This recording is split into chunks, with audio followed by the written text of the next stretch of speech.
स्वागत है मित्रों। कहानी को आगे बढ़ाते हुए जैसा कि हमने देखा था कि एन लैन को बताता है कि वो अभी एक चलता फिरता लाश है, मतलब कि वो एक ज़ॉम्बी बन गया है।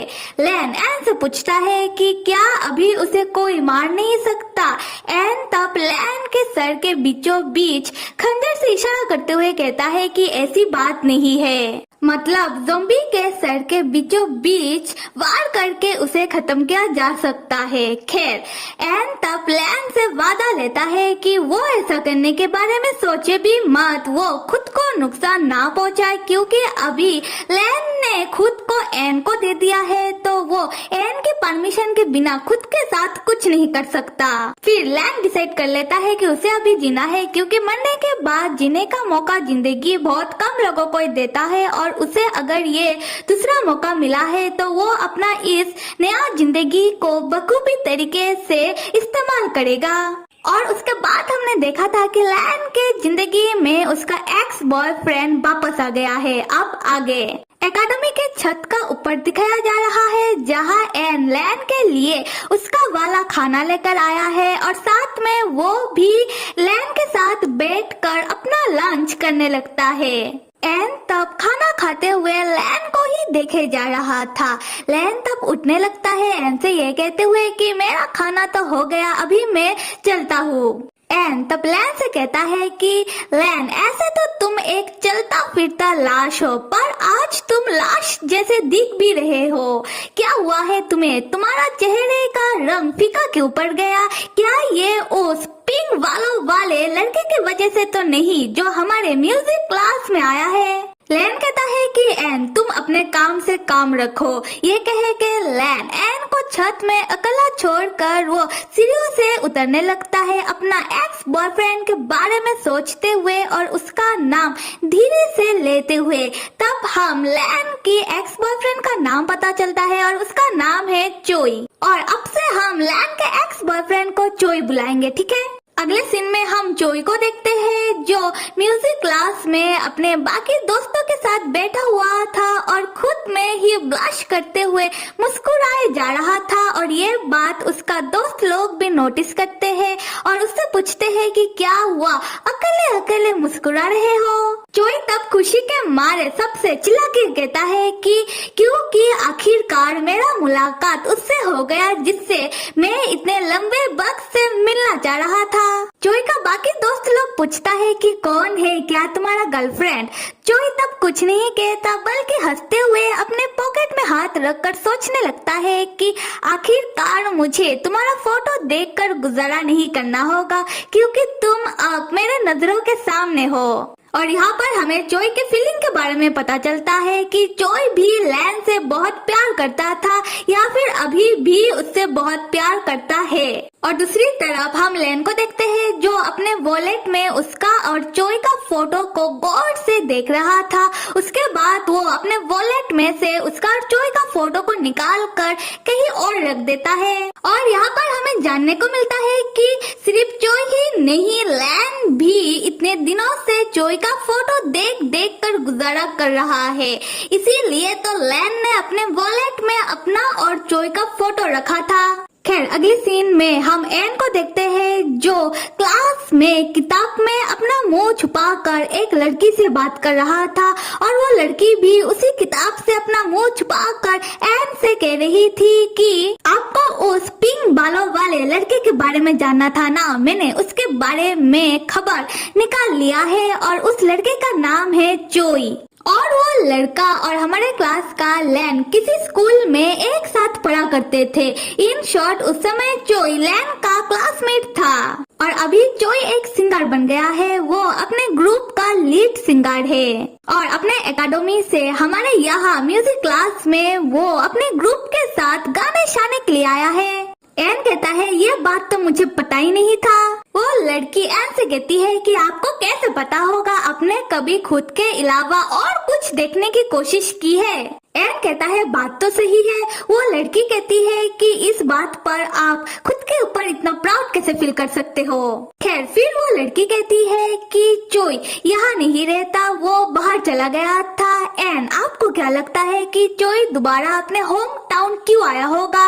एन पूछता है क्यों? वो लड़की बताती है चोई जब स्कूल में पढ़ता था तब अचानक उसके मॉम डैड उसे बाहर अब्रॉड पढ़ने के लिए भेज देते हैं। और उसके पीछे का कारण पता है क्या? चोई का लवर।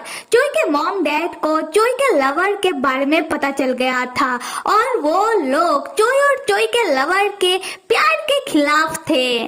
चोई के मॉम डैड चोई को उसके लवर से दूर करने के लिए उसे बाहर पढ़ने के लिए भेज देते हैं। ये सुनकर एन चौंक कर कहता है क्या स्कूल लाइफ का बचकाना प्यार के लिए कौन से मॉम डैड अपने बच्चों को खुद से दूर कर देते हैं, मतलब बाहर पढ़ने के लिए भेज देते हैं। फिर हम लैन को देखते हैं जो क्लासेस के बाद एकेडमी से बाहर निकल रहा था। उसे देखकर साफ साफ समझ में आ रहा है कि वो बहुत परेशान है। लैन तब सोच रहा था कि हम दोनों को दोबारा मिलने का कोई जरूरत नहीं था। उसी वक्त चोई पीछे से आता है और लैन का जैकेट पकड़ के लैन से कहता है कि लैन रुको, तुम मेरा इंतजार क्यों नहीं कर रहे थे? तुम कहाँ जा रहे हो? तुमने तो कहा था कि तुम मुझसे मिलोगे। लैन तब कोई जवाब नहीं देता और आगे जाने लगता है। चोई तब लैन का हाथ पकड़ लेता है और कहने लगता है लैन मुझे जवाब दो। लैन तब भी जवाब नहीं देता और अपना हाथ हटाते हुए वो जाने लगता है। चोई तब दौड़ के जाकर लैन को पीछे से टाइटली हग करते हुए अपना सर लैन के कंधों में रख कर लैन से कहता है लैन क्या तुम अभी भी मुझसे नाराज हो? मैंने तुमसे वादा किया था ना, देखो मैं तुम्हारे पास वापस आ गया। अभी मैं तुम्हें दोबारा कभी छोड़कर नहीं जाऊंगा। तुम भी मेरे साथ रहोगे ना? यहाँ पर लैन कोल्डली कहता है कि क्यों, क्या तुम मेरे बिना अच्छे से नहीं रह रहे थे? चोई कहता है नहीं, और तुम्हें शायद अंदाजा भी नहीं होगा कि मैंने तुम्हें कितना मिस किया। और लैन को देखकर भी समझ आ रहा है कि उसने भी कहीं ना कहीं चोई को उतना ही मिस किया है जितना चोई बता रहा है कि उसने लैन को मिस किया है। पर लैन अपना दिल का बात चोई को नहीं बताता। खैर तब हम एन को देखते हैं जो क्लास के बाद क्लास में अपना कुछ काम कर रहा था। उसी वक्त वो खिड़की से चोई लैन को पीछे से हक करता हुआ देख लेता है और चोई और लैन का इतना नजदीकी वाला हक देखकर एन चौंक जाता है। वो सोच में पड़ जाता है कि दो लड़के एक दूसरे को ऐसे कैसे हक करे हुए खड़े हुए हैं। फिर हम चोई और लैन को देखते हैं जहाँ लैन चोई को अपने से अलग करते हुए कहता है कि मुझे जाने दो, पर चोई नहीं मानता। वो लैन का हाथ पकड़ लेता है और यहाँ चोई लैन से पूछता है कि लैन क्या तुम्हारा तबीयत ठीक नहीं है? क्या तुम बीमार हो? तुम्हारा हाथ तो बर्फ की तरह ठंडा है। इस बात पर लैन घबरा जाता है और अपना हाथ एक झटके से हटाता है जिससे चोई जमीन में गिर जाता है।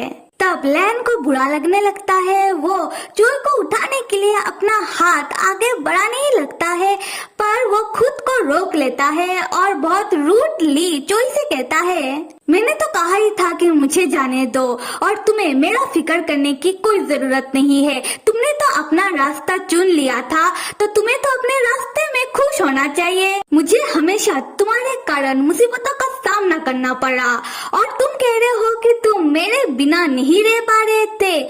सुनो, मैं अब वो नहीं रहा जो तुम्हारा फिक्र करते हुए तुम्हारे पास आऊंगा और तुम्हें भी मेरे पीछे आने की कोई जरूरत नहीं है। ये कहते हुए लैन चोई को जमीन में ही पड़ा हुआ छोड़कर वो दौड़कर जाने लगता है। तब हम एन को देखते हैं जो अपने क्लास से बाहर आ जाता है और लैन को चोई के साथ रूडली बात करने के बाद दौड़कर जाता हुआ देख रहा था। फिर वो अपने फोन में लैन का हेल्थ कंडीशन देखने लगता है। यहाँ पर अगर हम लैन की बात करें तो कि लैन क्यों चोई के साथ इतना रूडली बिहेव कर रहा था, उसके पीछे दो कारण है। पहला, चोई के परिवार वाले जिन्होंने कभी भी लैन और चोई की रिश्ते को एक्सेप्ट नहीं किया और दूसरा लैन खुद, क्योंकि लैन अभी इंसान नहीं रहा, वो एक ज़ॉम्बी बन गया है और जोई अगर लैन के साथ रहेगा तो लैन के अंदर का ज़ॉम्बी कहीं जोई को नुकसान न कर बैठे। और यहाँ पर हमें समझ आता है कि लैन अभी भी अपना पहला प्यार जोई को बहुत पसंद करता है, इसलिए तो लैन अभी भी जोई के भलाई के बारे में ही सोच रहा है। मेरे प्यारे मित्रों, आपके जहन में ये सवाल तो जरूर आ रहा होगा कि इस स्टोरी में मेन लीड्स में टॉप कौन है। तो स्टोरी देखकर जितना समझ आ रहा है कि टॉप और कोई नहीं, अपना ज़ॉम्बी भाई साहब लैन है। और जैसे कि ये स्टोरी ज़ॉम्बी के ऊपर बेस्ड है तो बहुत सारे लोगों को तो पता होगा कि ज़ॉम्बी क्या होता है, फिर भी मैं एक छोटा सा प्रवचन ज़ॉम्बी के बारे में दे देती हूँ। ज़ॉम्बी वो ना ही वैम्पायर की तरह आधे चमगादड़ और आधे इंसान होते हैं और ना ही वेयरवुल्व्स की तरह आधे भेड़िया और आधे इंसान होते हैं। ज़ॉम्बी एक्चुअली में लोगों का चलता फिरता लाश होते हैं। ज़ॉम्बी वो होते हैं जो जिंदा ना होकर भी जिंदा होते हैं। ज़ॉम्बी किसी एक्सपेरिमेंट का नतीजा होते हैं। ज़ॉम्बी अपना भूख मिटाने के लिए दूसरे लोगों को खाते हैं और अगर ज़ॉम्बी किसी को बाइट कर दे तो वो भी ज़ॉम्बी में बदल जाता है। खैर, मिलते हैं अगले एपिसोड में, तब तक आप सब लाइक, सब्सक्राइब और कमेंट करना तो बिल्कुल भी मत भूलिएगा। Till then stay with me and see you.